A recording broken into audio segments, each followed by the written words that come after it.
सबसे जो आरपीसी का फेवरेट टॉपिक है महाराणा प्रताप के बारे में बात करेंगे और इनसे आरपीसी के बारे में हर बार क्वेश्चन पूछ जाते हैं।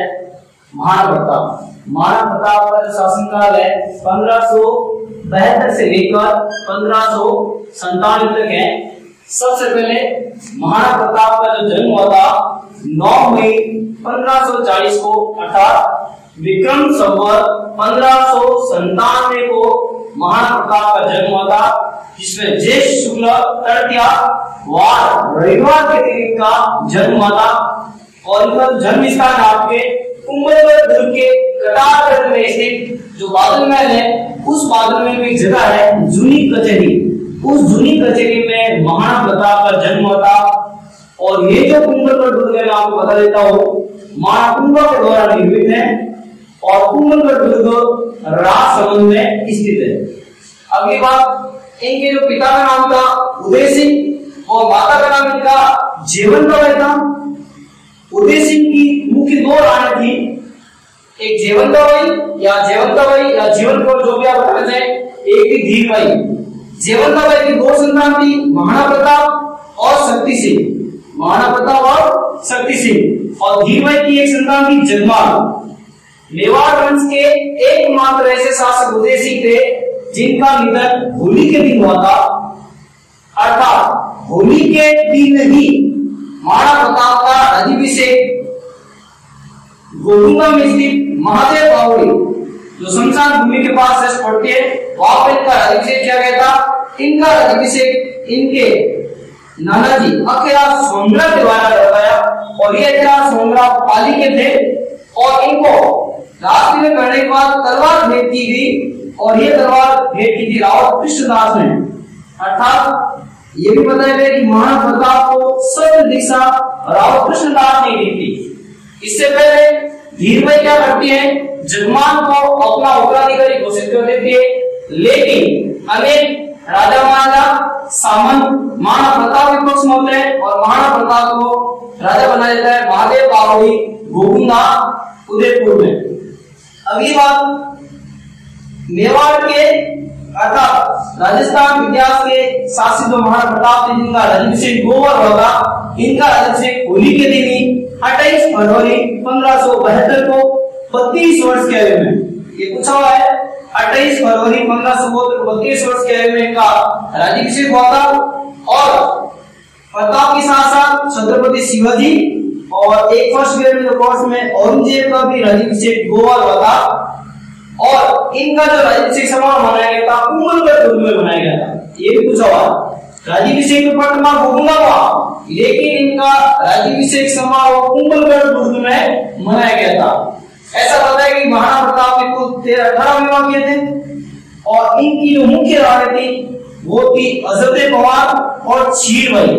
ये अजते पवार रामल पवार की पुत्री थी, जो महाराणा प्रताप के महल निर्वासन के समय जंगलों में इनके साथ मौजूद थी, अजते पवार। अगली बात, महाराणा प्रताप की पुत्र भी थे अमर सिंह। इस अमर सिंह के बारे में आगे पढ़ेंगे। इससे पहले ये सारा जो विवाद होता है, महाराणा प्रताप का जो प्रमुख विवाद होता है अकबर के साथ में, मुगल बादशाह अकबर। तो इससे पहले जो पूरी जो रूपरेखा है वो आपको बताया जा रहा हूं मैं। महाराणा प्रताप के खुद के पास में हाथी भी थे और इनका जो प्रिय घोड़ा था चेतक। इनके पास 2 हाथी थे, लूना और राम प्रसाद। और इनका जो बताना चाहूंगा मैं आपको, महाराणा प्रताप का जो जन्मदिन है अर्थात जन्म शती या जयंती, वो ज्येष्ठ शुक्ल तृतीया को हल्दी घाटी में इनकी जन्म, उसको विशेष रूप से मनाया था हल्दी घाटी राजसमंद में। बाकी इनका जन्म कहाँ हुआ था, कुंभलगढ़ में। और इनकी जो जन्म शताब्दी वगैरह मनाई जाती है, जन्मदिन मनाया जाता है या जयंती मनाई जाती है, वो हल्दी घाटी मनाई जाती है। आगे इनका जो मुख्य संघर्ष हुआ था वो हम चले अकबर के पास। अकबर का शासनकाल जो आपने पढ़ता है 1556 से लेकर 1605 तक, मुगल बादशाह अकबर जिनका महाराणा प्रताप से प्रमुख संघर्ष हुआ था। महाराणा प्रताप के साथ में मुख्य संघर्ष अकबर की योग्य सेनापति आमेर के मान सिंह के साथ हुआ था। आमेर के मान सिंह। इससे पूर्व में महाराणा प्रताप को अकबर के द्वारा कई प्रलोभन दिए गए थे, उनको राजा बनाने की, आधा भार देने की, लेकिन वो नहीं माने। और अकबर ने प्रताप को अपने अधीन करने के लिए, ये सवाल इसे ध्यान दे पूछा हुआ सवाल है और आपसे कई बार पूछा हुआ है, इनका कर्म भी पूछा जा चुका है, या जब ऑप्शन आता है कि इनमें से कौन सा नहीं था, इसे शिष्टमंडल भी कहते हैं या दूत मंडल भी कहता है। तो प्रताप को अपने अधीन करने, तो महाराणा प्रताप को अपने अधीन करने के लिए अकबर ने 4 शिष्टमंडल या दूत मंडल भेजे। आप ऐसे भी याद कर सकते हैं, जमाभट्ट, जलाल खान कोटची, मान सिंह, भगवान दास और टोडरमल, ये 4 को भेजा गया था। जलाल खान को भेजा गया था 1572 में, मान सिंह को भेजा गया था 1573 में, और भगवान दास वो भी 1573, और टोडरमल खत्री वो भी 1573। इसमें मुख्य बात यह होती है कि सेकंड इंपॉर्टेंट हमारे लिए कि मान सिंह जब महाराणा प्रताप के साथ मिलने के लिए जाते हैं, तो इससे पूर्व प्रताप मान सिंह से मिलने के लिए इनकार कर देते हैं और प्रताप अपने पुत्र अमर सिंह को भेजते हैं। अमर सिंह की और मान सिंह की इनकी मुलाकात उदय सागर झील के पास हुई थी। जब मान सिंह को लगता है कि प्रताप स्वयं उससे नहीं मिल रहे, तो वो अपने हो जाता है और अमर सिंह को कानपुर से भी महाराणा प्रताप मुझसे क्यों नहीं मिलना चाहते हैं। तब महाराणा प्रताप का संदेश भेजा था कि आपने राजपूती मान सम्मान का अपमान किया है, आप राजपूती के नाम किस मुंह से मिलो।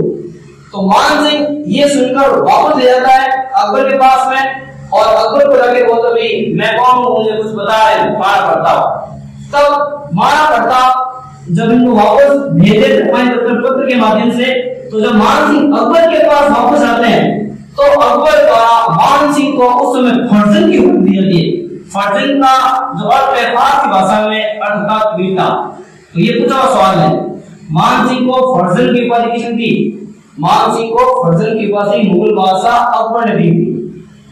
उसके बाद में और दूसरे भेजते, लेकिन वो ससम्मान वापस महाराणा प्रताप द्वारा भेज दिया जाता है। और अंत में जो प्रमुख जो युद्ध होता है हल्दी घाटी का युद्ध होता है। ये सारी हल्दी घाटी युद्ध की जो रूपरेखा तैयार होती, ये हल्दी घाटी युद्ध की रूपरेखा मैचिंग दुर्ग अजमेर में तैयार थी। इस दुर्ग का निर्माण स्वयं अकबर ने करवाया था। और ये जो हल्दी घाटी नाम है, ये हल्दी घाटी नाम दिया था कर्नल जॉर्ज टॉड ने। सबसे पहले हल्दी घाटी को ये हल्दी घाटी नाम कर्नल जॉर्ज टॉड ने दिया था। और कर्नल जॉर्ज टॉड की पुस्तक है एनल्स एंटिक्विटीज ऑफ राजस्थान, ये उनकी रचना है। इससे पहले जब ये अकबर महाराणा प्रताप ने जो अभियान भेजते हैं, उस समय हल्दी घाटी युद्ध के समय अकबर की राजधानी फतेहपुर सीकरी आगरा में और महाराणा प्रताप की राजधानी कुंभलगढ़ राजसमंद में। और इस समय अकबर के द्वारा प्रताप के विरुद्ध मान सिंह को मुगल सेना का सेनापति नियुक्त कर दिया जाता है। और इधर महाराणा प्रताप, इधर हल्दी घाटी युद्ध से पूर्व की स्थिति, जिनके पास में जो भी संसाधन थे, नंबर 1 स्वयं, इससे पहले मैं बताया था कि महाराणा प्रताप में जो हाथी थे लूणा और राम प्रसाद, वैसे उसी तरह मान सिंह के भी जो हाथी थे लगभग 2-3 है, मर्दाना, गजमुख और गजरात। इस गजमुख का नाम गजमुक्ता भी है। इधर अकबर के खुद के भी हाथी थे सवई या हवई, और एक अकबर की स्वयं की बंदूक थी संग्राम। और हल्दी घाटी युद्ध से पहले, इस हल्दी घाटी युद्ध से पहले हाथी का युद्ध होता। इस युद्ध में अनेक हाथी मारे गए। स्वयं महाराणा प्रताप हाथी लूणा का हल्दी घाटी युद्ध से पहले निधन हो चुका था। और बाद में महाराणा प्रताप ने अपने प्रिय हाथी राम प्रसाद को मैदान में उतारा था। मुगल सेना ने लगभग 6-7 हाथियों की सहायता से इस राम प्रसाद को पकड़ करके फतेहपुर सीकरी बंदी बना लिया गया, वहां अकबर के पास भेज दिया गया। लेकिन महाराणा प्रताप की तरह इस स्वामीभक्त हाथी ने भी मुगलों का अंत ग्रहण किया और बाद में इसकी मृत्यु हो जाती है। और ये जो राम प्रसाद फतेहपुर सीकरी ले जाता है, तब अकबर के द्वारा इसका नाम राम प्रसाद से बदलकर पीर प्रसाद कर दिया जाता है। इसका नाम चेंज करके पीर प्रसाद कर दिया जाता है। अब होता हल्दीघाटी, उससे पहले इनकी जो सेना थी अलग अलग शिविर में स्थापित होते हैं। तो महाराणा प्रताप का जो शिविर था वो आपके लोसिंग गांव में स्थापित किया था। कहां पर? लोसिंग गांव। और मान सिंह ने अपना जो शिविर है वो खम्मोर गांव में स्थापित किया था। इससे पहले ये यहाँ से मान सिंह जो है अजमेर से अप्रैल 1576 में सेना लेकर हल्दीघाटी राजसमंद में पहुंचते हैं। हल्दीघाटी युद्ध के समय बताना चाहूंगा पहले मैं यहाँ, मुगलों की सेना और राजपूत सेना आपस में थी। ऐसा बताया जाता है कि इसमें युद्ध का जो अनुपात था, सेना का अनुपात था 4:8। लगभग मुगल सेना में 80,000 सैनिक थे तथा महाराणा प्रताप के पास में 20,000 सैनिक थे। अगली बात, हल्दीघाटी युद्ध में महत्वपूर्ण स्रोत है सारे। युद्ध के मुख्य रूप से 3 भाग होते हैं सेना में। नंबर 1 हरावल भाग जो सेना का अगला भाग कहलाता है। नंबर 2 करावल भाग जो सेना के बीच वाला भाग कहलाता है। और सेना के जो सबसे पीछे वाला जो भाग होता है उसे कहते हैं चंडावल भाग, यानी कि हरावल दस्ता, करावल दस्ता या चंडावल दस्ता। तो मुगल सेना में जो मुख्य नेतृत्व किया था वो तो मान सिंह ने किया था। हल्दीघाटी युद्ध में मुगल सेना का मुख्य नेतृत्व मान सिंह ने किया था तथा राजपूत सेना का मुख्य नेतृत्व स्वयं महाराणा प्रताप ने किया था। हल्दीघाटी युद्ध में मुगलों की ओर से हरावल भाग का नेतृत्व सैयद हसीम खान ने किया था तथा राजपूत सेना में हरावल भाग का मुख्य नेतृत्व हकीम का सूर्य किया था। वेरी वेरी इंपोर्टेंट, कई बार सवाल पूछा जा चुका है। और मुगल सेना में चंडावल भाग में जो नेतृत्व किया था वो क्या था? मेहदर खान ने। और यहाँ पर राजपूत सेना में चंडावल भाग का नेतृत्व किया था पुरोहित गोपीनाथ ने। इसमें मैं बता दूं, मेहदर खान जिसने हल्दीघाटी का युद्ध चल रहा था, जब मुगल सेना भाग खड़ी थी उस समय इस मेहदर खान ने कहा था कि बादशाह स्वयं सलामत सेना लेकर हमारी सहायता के लिए आ रहे। उस समय जो मुगल बादशाह जो भाग खड़ी हुई सेना जो उसकी थी, मुगल बादशाह अकबर की सेना जो भाग खड़ी थी, उन्हें जोश आ गया। उनको लगा बादशाह अकबर स्वयं सेना लेकर आ रहे, लेकिन ऐसा नहीं था। मेहदर खान ने झूठी अफवाह फैलाई कि बादशाह स्वयं सेना लेकर हमारी सहायता के लिए आ रहे हैं। आगे इनका जो मुख्य रूप से जो ये है हल्दीघाटी युद्ध में जो महाराणा प्रताप और प्लस मुगल बादशाहों की जो विजय अलग बताते हैं। हल्दीघाटी युद्ध में उपरती जो इतिहासकार था बरौनी, जिसने अकबर को इस्लाम का सबसे बड़ा शत्रु कहा था तथा इसके अनुसार हल्दीघाटी युद्ध में मुगल सेना की विजय थी, लेकिन राजस्थानी स्रोत के अनुसार राज प्रशस्ति व राजविलास महाराणा प्रताप की विजय हुई थी। मुख्य रूप से हल्दीघाटी युद्ध में पूछा जा चुका है निम्न में से कौन सा सहयोगी प्रताप का था या कौन सा सहयोगी मुगल सेना में था, ऐसे पूछा जा चुका है, या कौन कौन से में भाग लिया था। तो मुख्य रूप से महाराणा प्रताप के जो सहयोगी थे, इधर मुगल सेना के सहयोगी महाराणा प्रताप के सहयोगी में हकीम का सूर्य है, जालाबिदा है, रामसा है, अमर सिंह, चारणजेसा, कृष्णदास रावत, पुरोहित गोपीनाथ, सालीवाल, भवानी सिंह, गोपाल दास, भामासा का भाई ताराचंद, कृष्णदास कुंदावत, मान सिंह सोनरा, रामदास मेटिया, सरदारगढ़ के भीम सिंह जी, देवगढ़ के रावत संगा आदि ने महाराणा प्रताप की ओर से भाग लिया था। एवं महाराणा प्रताप के अंदर भील सेना का मुख्य नेतृत्व पूंजा भील ने किया था, जो कि हाल ही में सेकंड ग्रेड में पूछा गया है। पूंजा भील मेवाड़ के अंदर जो भील सेना मुख्य स्थान रखती है और बकायदा मेवाड़ के राज में इनका नाम मिलता है। भीलों के बाद विशेष उपलब्धि इनकी जो दृढ़ राखे धर्म को तिहि राखे करता, ऐसा उनके राज में भी है। और भीलों के द्वारा ऐसा बताया कि भील सरदार के द्वारा मेवाड़ में जो भी राजा बनता उनका राज उनके अंगूठे से खून निकाल उनका किया जाता है, मुख्य रूप से ध्यान रखें। और इधर मुगल सेना ने जो नेतृत्व किया था वो स्वयं मान सिंह ने किया था। और मान सिंह के जो प्रमुख सहयोगी थे वो गाजी खां बदक सिंह, गियासुद्दीन अली, आसफ खान, सैयद अहमद खान, सैयद हसीम खान, जगन्नाथ कछवा, सैयद रजू, मेहदर खान, माधव सिंह, मुजाहिद बेग, बहलोल खां और बदायूं। इन सब में से जो महत्वपूर्ण है वो प्रतापगढ़ से झालामन्ना या झाला मानसिंह। हल्दी घाटी युद्ध में जब महाराणा प्रताप घायल हो गए थे तो शाही छत्र किसने डाल दिया था? झालामन्ना ने। ये झालामन्ना बड़ी साल की पाली के निवासी थे।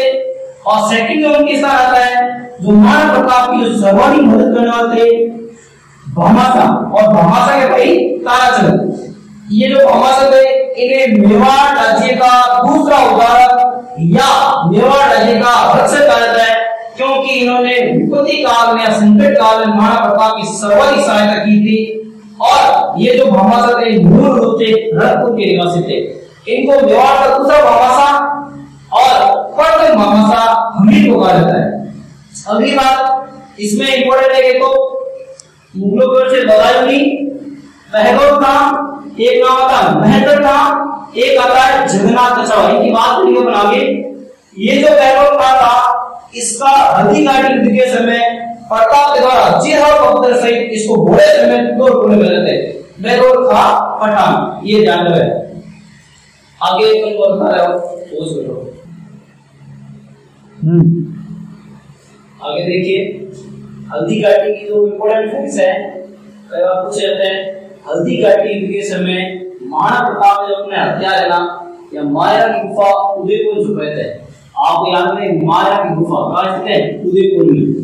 और हल्दी घाटी युद्ध के समय जो मुसलमानों की ओर से जो था बदायूं, इसने हल्दी घाटी के युद्ध में राजपूतों के खून से अपनी गाड़ी को भरा था। और हल्दी घाटी युद्ध में जिसने मुख्य रूप से मुगलों की जो विजय बताई वो भी बदायूं है। और अकबर इस बदायूं में अकबर को ही इस्लाम का सबसे बड़ा शत्रु का है, क्योंकि अकबर ने जो राजपूतों को सूर्यकुल की नीति चलाई थी उस वजह से इसने अकबर को इस्लाम का सबसे बड़ा शत्रु का है।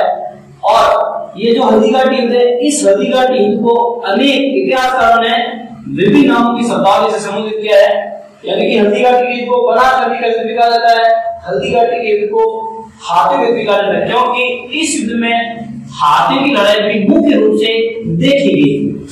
अगली बात, राजस्थान इतिहास के जो वास्तविक पितामह गौरीशंकर हीराचंद्र उनके अनुसार इस हल्दी घाटी युद्ध को भावुक कहा जाता है, क्योंकि ये युद्ध कई बार हल्दी घाटी मुहाने से लेकर बना नदी के पास में खमोर गांव के पास में लड़ा गया था। इसलिए इस युद्ध को गौरीशंकर हीराचंद्र ने गांव के नाम से संबोधित किया है। तथा एक श्रीवास्तव ने इसने बासठ बाग के नाम से संबोधित किया है। तथा असफ खान जिसने इस हल्दी घाटी के युद्ध को जिहाद का युद्ध कहा है। जिहाद का युद्ध, जिहाद का शाब्दिक होता है धर्म के युद्ध।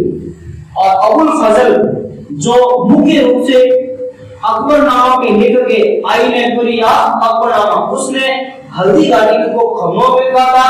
तथा बदायूं से गोकुंडा के नाम संबोधित किया था।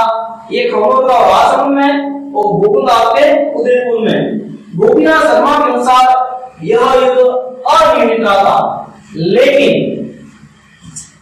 बदायूं के अनुसार इस युद्ध का विजेता अकबर की सेना रही थी। तथा राजप्रशस्ति और राजराज के अनुसार इस युद्ध का विजेता स्वयं महाराणा प्रताप रहे थे। अगली बात, पूछा सवाल है कई बार और साहब पूछा, इनमें मुख्य रूप से आप याद रखें अकबर ने महाराणा प्रताप के कुल 7 बार अभियान किए थे, जिसमें से सबसे पहला जो अभियान था वो हल्दी घाटी का था। उसके बाद में शाहबाद को 3 बार देता, उसके बाद में 1580 है, फिर 1582 है, फिर 1584 है। मुख्य रूप से एक नॉट इंपोर्टेंट है, ध्यान दें, मुजाहिद बेग को मारकर महाराणा प्रताप ने पुनः चावल पर अधिकार किया। जो पहले उसकी राजधानी कुंभलगढ़ और बाद में चावल उसकी राजधानी थी, यानी कि महाराणा प्रताप की 2 राजधानी थी, कुंभलगढ़ और चावल। कुंभलगढ़ उसकी पहले राजधानी थी, चावल उसके बाद उसकी राजधानी बनी थी। संकटकालीन राजधानी चावल कह सकते हैं, और बाद में जब क्रांतिकाल इसकी राजधानी की सांस्कृतिक राजधानी वो भी चावल रही थी। याद रखें, प्रथम जो अभियान देता 1576 में हल्दी घाटी का, फिर सिकंदर, इटेंद्र और 79 हल्दी घाटी के बाद में शाहबाज खां को 3 बार भेजा था। फिर 1580 में ये भी इंपोर्टेंट है, क्योंकि इसके बाद में उसने अब्दुल रहीम खान खाना को महाराणा प्रताप को भेजा। और इस समय महाराणा प्रताप के पुत्र अमर सिंह ने इस अब्दुल खान के परिवार को शेरपुर गांव में बंदी बना लिया था तथा बाद में महाराणा प्रताप ने स्त्री रक्षा का परिचय देते हुए इस खानदान के परिवार को ससम्मान वापस भेजा। 1582 में दिवेर युद्ध हुआ था और ये दिवेर युद्ध को कर्नल जेम्स टॉड ने मेवाड़ का मेरठ में कहा था। इससे पहले उसने हल्दी घाटी युद्ध को मेवाड़ की थर्मोपल्ली के नाम से संबोधित किया था और दिवेर युद्ध को मेवाड़ का मेरठ कहा था। दिवेर आश्रम में इस युद्ध में देखें हम, इस युद्ध में मुख्य रूप से महाराणा प्रताप के पुत्र अमर सिंह व अकबर के चाचा सुल्तान खान थे। अमर सिंह के द्वारा इस युद्ध में इतनी तेज गति से मारा गया था जिसमें सुल्तान का घोड़े सहित 5 लोगों को मार डाला गया और बाद में मंडलगढ़ व चित्तौड़गढ़ को छोड़कर प्रताप ने संपूर्ण मेवाड़ पर अधिकार कर लिया था। मंडलगढ़ और चित्तौड़गढ़ को छोड़कर संपूर्ण मेवाड़ पर अधिकार किया था। इसी समय अकबर के द्वारा 4 खाने भी थे जो उसने मेवाड़ की अक्सर स्थापित किए थे, जिनमें से चित्तौड़ और मंडलगढ़ को छोड़कर संपूर्ण भारत पर प्रताप अधिकार कर लेते। ये 4 खाने थे। सुमित पूछा जा सकता है सवाल, देवल, देवाली, देसुरी और दिवेर। ये देवल आपकी जो है डूंगरपुर में, देवाली आपके उदयपुर में, देसुरी आपके पाली में और दिवेर आपके राजसमंद में। दिवेर वेरी वेरी इंपॉर्टेंट है। दिवेर में मेवाड़ का मैराथन, ये जो मैराथन अपन लोग कहते हैं, ये मैराथन यूनान के अंदर एक जगह है। प्राचीन काल में 480-490 ईसा पूर्व के यहाँ पर युद्ध हुए थे मैराथन का युद्ध। यहाँ पर देसुरी जो पाली में, यहाँ पर सबसे बड़ा एक बार सड़क हादसा भी होता जो राजस्थान का सबसे बड़ा सड़क हादसा देसुरी की नाम कर रहे वहां पर उस जगह। अगली बात यहाँ पर इंपॉर्टेंट फैक्ट है, यहाँ पर मैं आपको देता हूँ जो महाराणा प्रताप है टीका के नाम से और इनके ऊपर एक पातल या पातल के नाम से प्रसिद्ध है। इनके जो भाई थे उनके भाई की मृत्यु दिवेर के होने पड़ा था 1582 में। एक ही मौत देवड़ा सुल्तान के साथ में दाता की युद्ध हुई थी जगमान, और इसी जगमान को वेरी वेरी इंपोर्टेंट है मुगल बादशाह अकबर ने जहारपुर भीलवाड़ा की जागीर प्रदान की। और हम लोग एक हल्दीघाटी में पढ़ते हैं और कई बार देखने वाले 21 जून और 18 जून की तारीख है, वो 21 जून कर्नल जेम्स टॉड के अनुसार है और 18 जून हम लोग पढ़ते हैं वो एल श्रीवास्तव के अनुसार है। और ये जो हल्दीघाटी युद्ध है, इस हल्दीघाटी युद्ध को नाम कर्नल जेम्स टॉड ने दिया था। अलग तक कराई भी कह सकते हैं। और ये हल्दीघाटी आपके राजसमंद में। अगली बात, महाराणा प्रताप और मान सिंह के मध्य जो भी युद्ध हुआ था, जिनमें मान सिंह अपने हाथी मर्दाना पर सवार थे और प्रताप अपने घोड़े चैत्र पर सवार थे। इस युद्ध का अंतरंगित वर्णन जो है रणछोड़गढ़ की रचनाएं अमर गांव में वंशावली में मिलता है। आगे इस समय मर्दाना के खंजर द्वारा, यानी कि हाथी की सूंड में खंजर होता है, उस खंजर से चैत्र घायल हो जाता है और चैत्र घायल अवस्था में अपने स्वामी को मार देता है। और इसी चैत्र की समाधि आपके बगीचा गांव जो खेजरबाग के निकट है, महादेव मंदिर उदयपुर में स्थित है। और इसी बगीचा गांव वर्तमान में IIM स्थित है राजस्थान में। अगली बात, ये महाराणा प्रताप शासनकाल के जो प्रमुख विद्वान है, पूछा जा सकता है कौन सा नहीं है या कौन कौन से विद्वान महाराणा प्रताप के समकालीन थे। इनके शासनकाल थे रामा साधु, माला साधु और चक्रपाणि मिश्र। इसी माला साधु ने कहा था अकबर एक पक्षी के समान है, अकबर एक पक्षी के समान है। ये 4 कवि थे जो महाराणा प्रताप की सेना के अंदर ओजस्वी वाणी में कविताएं गाते थे। और आगे इस चक्रपाणि मिश्र की जो प्रमुख रचना है वो है विश्ववल्लभ, मुहूर्तमाला, राज्याभिषेक पद्धति, 3 मुख्य रचनाएं इसकी। और आगे जब अंतिम अभियान अकबर के द्वारा महाराणा प्रताप को भेजा गया था 6 दिसंबर 1584 में जगन्नाथ कछावा, इसी जगन्नाथ कछावा की लौट में मार्डल के पास मृत्यु हो गई थी। और इसके बाद में कभी भी अकबर ने कोई संदेश या कोई प्रताप युद्ध अभियान नहीं भेजा। और बाद में स्वयं अकबर ने अपनी राजधानी फतेहपुर सीकरी से लाहौर निकालने कर दी एक कारण ये भी था कि वो बाद में अभियान नहीं भेज सके। फतेहपुर सीकरी जो अकबर की राजधानी थी 1569 से लेकर 1584 तक, इसके बाद में भुट्टो की राजधानी थी लाहौर। अगली बात, इस 1584 बाद में 1585 में अकबर ने चावंड में अपनी राजधानी स्थापित की और उसको सांस्कृतिक केंद्र बनाया। और अकबर का जो शांतिकाल है या सांस्कृतिक राजधानी जो अकबर के शासनकाल में रही थी 1585 से 1597 तक।